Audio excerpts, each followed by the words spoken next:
neraca. Ini bagian dari pertemuan kita tentang jenis-jenis laporan keuangan. Yang pertama adalah neraca. Konsep neraca kita akan bahas ada pengungkapan, pengakuan, dan penyajian. Dari konsep neraca, kita mempelajari dulu pengertian dari neraca dalam menggambarkan posisi keuangan pada tanggal tertentu. Biasanya kita sebut per tanggal, misalnya 31 Desember 2020. Dan neraca yaitu terdiri dari posisi yang digambarkan adalah aset, utang, dan modal. Yang kita dapat ketahui juga oleh Ikatan Akuntan Indonesia, yaitu penyajian aset lancar terpisah dari aset tidak lancar, dan utang jangka pendek terpisah dari utang jangka panjang, kecuali dengan perusahaan tertentu diatur di dalam PSAK atau pernyataan standar akuntansi. Juga kita lihat aset lancar disajikan menurut tingkat likuiditas dan utang disusun berdasarkan urutan jatuh tempo. Lalu laporan keuangan neraca ini kita akan bahas dari rasio laporan keuangan, yang mana pada neraca kita lihat tingkat likuiditas suatu perusahaan dapat dilihat dari suatu hubungan antara aktiva lancar dan utang lancar. Contohnya di sini rasio likuiditas. Di situ menggambarkan kemampuan perusahaan untuk memenuhi kewajiban jangka pendek.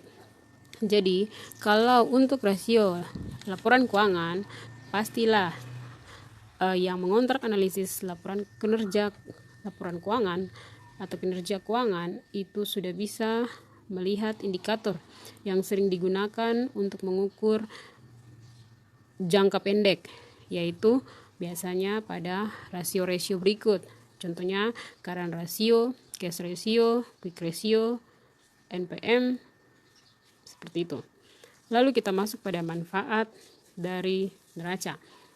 Pertama, memprediksi utang perusahaan yang akan segera jatuh tempo. Di situ lewat aktiva lancar yang dimiliki. 2. Memprediksi kemampuan perusahaan dalam melunasi kewajiban jangka pendek yang lewat aktiva yang dikonversi ke akun atau kas tanpa mengalami kesulitan. Lalu mempersiapkan kebutuhan dana jangka panjang untuk memenuhi kewajiban jangka panjang. Memprediksi jumlah total klaim kreditur atas aktiva perusahaan. 5. Memprediksi jumlah total pemilik dana investor. 6.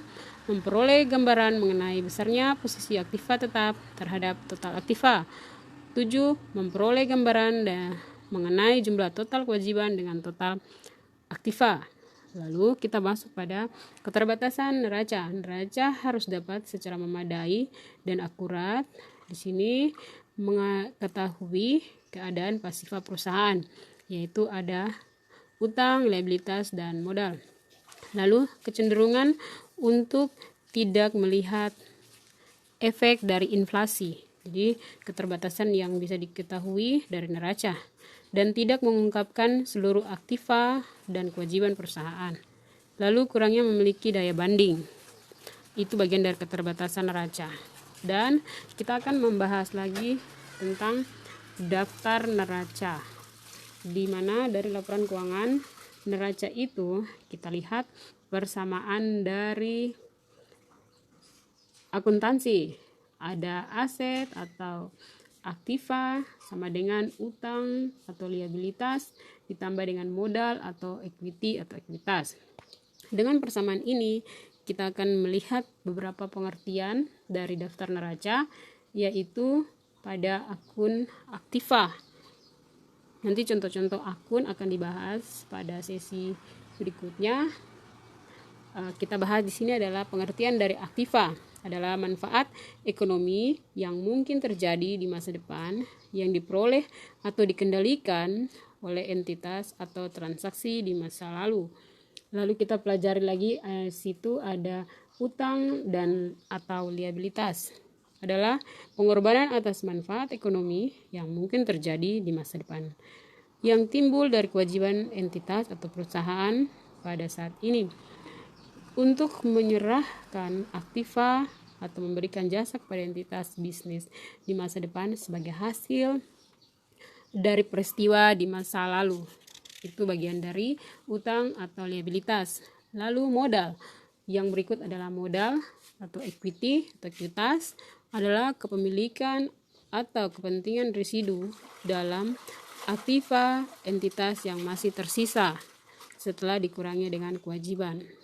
Lalu kita lihat yang berikut dari materi konsep neraca adalah bentuk-bentuk laporan neraca.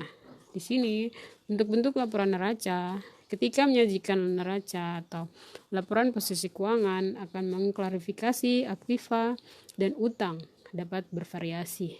Biasanya kebanyakan perusahaan menyajikan dengan pendekatan likuiditas, di mana aktiva dan utang diurut berdasarkan tingkat likuiditas. Adapun di sini ada aktiva yang terpisah, yaitu aktiva tetap. Biasanya dilaporkan dengan masa manfaat yang paling lama. Jadi penggunaan penggunaannya yang paling lama biasanya nanti akan kita lihat dari tanah, bangunan, dan lain-lain sampai kita pelajari dari bentuk-bentuk laporan neraca. Itu ada dua, rekening, bentuk rekening, dan bentuk laporan.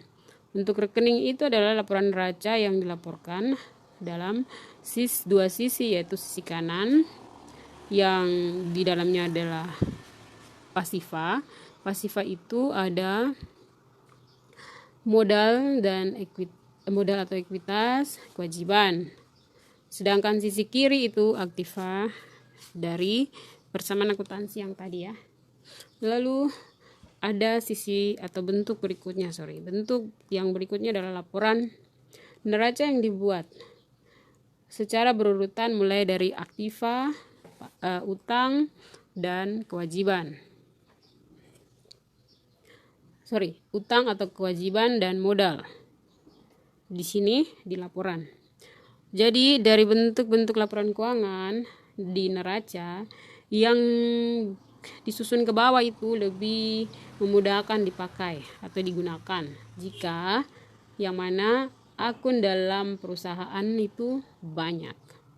Oke, demikian penyajian konsep neraca dari pengungkapan, pengakuan, dan penyajian jenis laporan keuangan neraca. Demikian video kali ini dan Anda akan mempelajari lagi jenis berikutnya di video berikutnya. Inilah presentasi kami. Terima kasih.